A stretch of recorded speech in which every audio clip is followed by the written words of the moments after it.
നമസ്കാരം.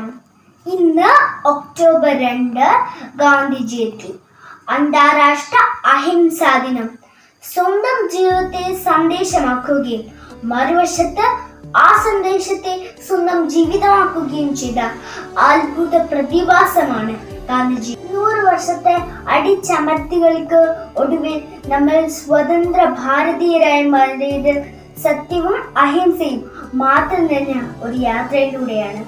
ആ യാത്രയിൽ നമ്മെ നയിച്ച പ്രകാശ ഗോപുരമാണ് മഹാത്മാഗാന്ധിജി. സമൂഹത്തിന്റെ താഴെത്തട്ടിലുള്ള ശബ്ദമില്ലാത്തവരുടെ ശബ്ദമായി മാറിയ നേതാവ്. ഒരിക്കൽ അദ്ദേഹം പറഞ്ഞു, നിങ്ങളിൽ നടിഞ്ഞിരിക്കുന്ന ആഢ്യാഭരണങ്ങൾ സ്വയം പൊട്ടിച്ച് അത് നിങ്ങൾക്ക് സ്വദേശീയർക്ക് ചേർത്ത് വെക്കും വരെ ഇന്ത്യക്ക് മോചനം ലഭിക്കില്ല.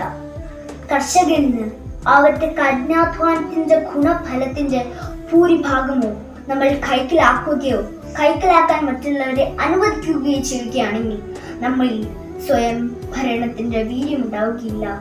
നമ്മുടെ മോചനം കർഷകരിലൂടെ മാത്രമേ സാധ്യമാവുകയുള്ളൂ.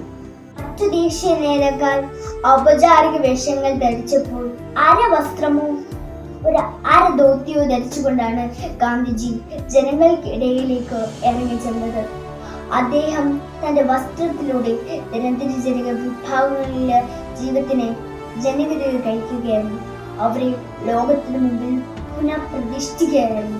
ഗാന്ധിജി ഉയർത്തിപ്പിടിച്ചത് കാർഷിക മേഖലയുടെ കരുത്താണ്. അഹമ്മദാബാദിൽ അത്രയും പ്രാധാന്യം നൽകിയത് തൊഴിലിന്റെയും തൊഴിലാളികളുടെയും മൂല്യത്തിനാണ്. റൗലറ്റ് സത്യാഗ്രഹത്തിൽ അദ്ദേഹം മാധ്യമ സ്വാതന്ത്ര്യത്തിനും വ്യക്തിസ്വാതന്ത്ര്യത്തിനും സ്വയം ഭരണത്തിന്റെ ലക്ഷ്യഭൂതമാണ്. ചില സമയം അദ്ദേഹം ചർക്ക ഉപയോഗിക്കാൻ മാറ്റിവെച്ചു. ചർക്കയെ ഗാന്ധിജി തത്വദീക്ഷയില്ലാത്ത നാഗരികതയ്ക്കും ബ്രിട്ടീഷ് അധികാരത്തിനുമെതിരെയുള്ള പ്രതിരോധമായാണ് അവതരിപ്പിച്ചത്.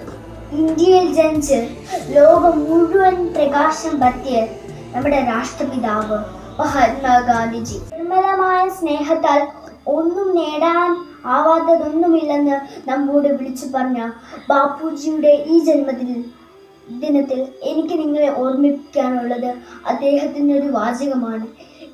നിരകളോളം പഴക്കമുള്ള സത്യവും അഹിംസയും മാത്രമല്ലാതെ എനിക്ക് ലോകത്തെ പുതിയതായൊന്നും പഠിപ്പിക്കുവാനില്ല. നന്ദി, നമസ്കാരം.